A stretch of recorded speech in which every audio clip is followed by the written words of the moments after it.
that's the best intro I can come up with. My senior project is based on a question I came up with in auto, and when I noticed a bunch of other people in automotive and just in general that I meet have the same question, which would be, which is better, turbochargers and superchargers?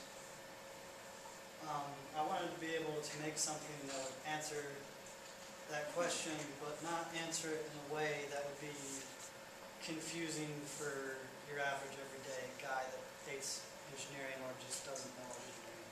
So I pretty much wanted to make a simple answer, well, as simple as I could, for the community, and I also made a brochure that links to the website and also is basically a miniature website that I'm going to be giving to the automotive teacher, so anyone in his class can just pick it up and look at it. So rather than just talk about my website, I'm going to show it to you. This is the main page. It's got the pros and cons of each. And then the conclusion. The conclusion I came up with was neither is really far superior to the other, so that's a really good answer for me. And then here comes the senior project part. I have learned more links that are meant to have a little bit about each and just basically give you a really short understanding of what they are, besides spinny things under the hood. I also linked videos for the visual learner. Can I show them? I'm going to show you how turbochargers work in one of those videos. You might want to turn that up. So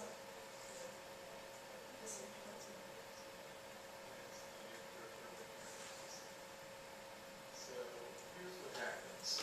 Now, we know in our engine cycle that at the end we're going to force out exhaust gases. So these exhaust gases are fed out through some piping into this turbine called the turbocharger. What happens here is these exhaust gases spin the turbine, and this turbine is connected by a shaft, we can represent that right here, connected to another turbine, which is sucking in outside air as it spins. This outside air is forced in, and it's going to be pressurized now. So it's not just atmospheric pressure that you're putting into the engine, you're forcing in more air, so we call that boost. So this air is forced in. Now what happens when you're forcing in a greater amount of air is when you add pressure, you also add heat. And you don't want to add already hot air into the engine. So you're going to pass this air through an intercooler. Now, this is just a bunch of coils. Some of them use a liquid system, but most are just air-based, and it'll pass through some coils and that'll cool down the air.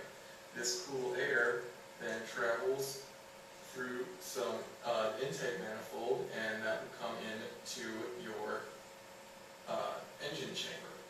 Now, there are some things that people have added in to make this more feasible. So we've got two things here. We've got a blow-off valve and we've got a wastegate. Now, when you've got exhaust gases coming through and you don't want to reach, say, 8 psi, so you set a limit on your wastegate at 8 psi, and what happens when this turbine spinning here realizes that the air it's sucking in is going to be forced in at 8 psi, it'll open up this wastegate. This wastegate will allow the air that's going into the exhaust turbine to feed out through the exhaust instead of creating more boost. So that helps on this side.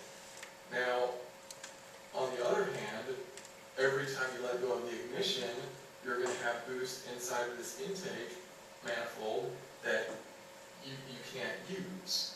So what happens is you'll shut off the throttle, this intake valve will close, and you've got all this pressurized air that's wanting to go into this cylinder.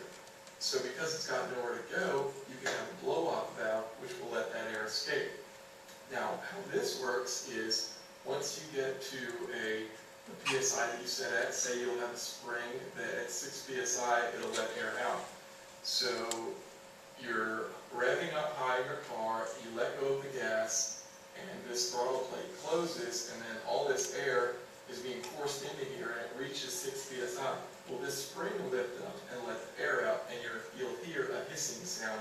That's what that is when you let out the throttle plate. It's this blow-off valve letting out air.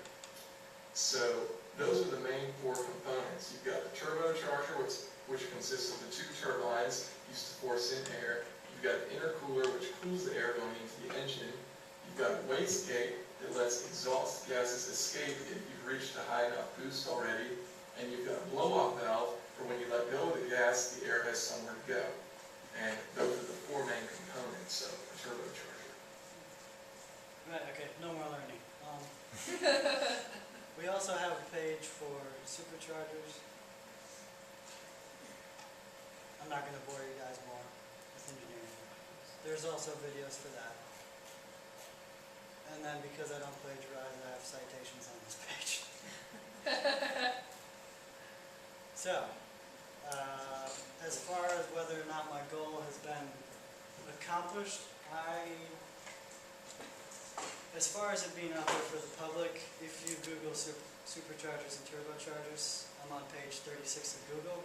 So, as far as that goes, I would consider that part of the project a failure. Now, as far as the automotive class goes, I will be printing out brochures today, and Mr. Wiles said it would be okay if I get his class. So we're going to see if that's a success. More than page 36 of Google. Anyone have any questions? Specifically you, Seth, that said you know about turbochargers. What? Got any questions, Seth? No. So Cody, tell us a little bit about why you got interested in looking at turbochargers or even engineering to begin with. Why this project? Why did this project motivate you to do the research that you did and put the website together the way you did? You mean, like, why am I fascinated with it? Yeah, where's your passion? Well, if we want to trace it all the way back to, I was 5 years old, and my parents got me little miniature airplanes like this big. It was a Boeing 747. And as silly as that sounds, that changed my life, because that was my favorite airplane ever. I played with it all the time. And I always thought, this is pretty big, it's pretty heavy. Is there any way to do this better? And that's the earliest memory I have of the fascination with engineering and how stuff works, how to make it better. Specifically how to make it better. That's what I want to do.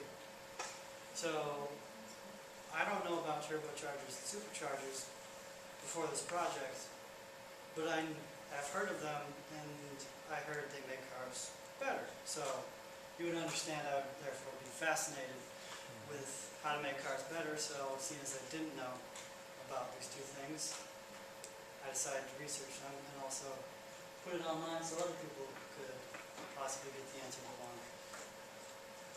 Are there some surprising things that came out of your research? Things that you didn't really expect about those two items? Yes, I anticipated one would be far superior to the other, and as it turns out, it's not.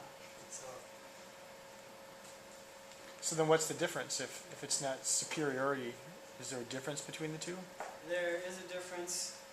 Some are superior in certain cases, like for drag racing, superchargers would be better due to weight, and also, according to Mr. Wiles, it's part of the culture to have louder engines, and turbochargers mute the sound. So in some cases, one would be far superior. Really, it's just preference when it comes down to it for your car applications. Did you share your findings with your audience? What? You said that in out of shop all your friends had these questions. Did you share your findings with them? Going to do that today with the brochures. I just didn't get it printed because I thought I was doing it tomorrow. So Sure. And you said Mr. Wiles is going to use the brochure for his yeah, I for his asked him students. about it. I said, okay. Great, thank you. Let's give them a round of applause.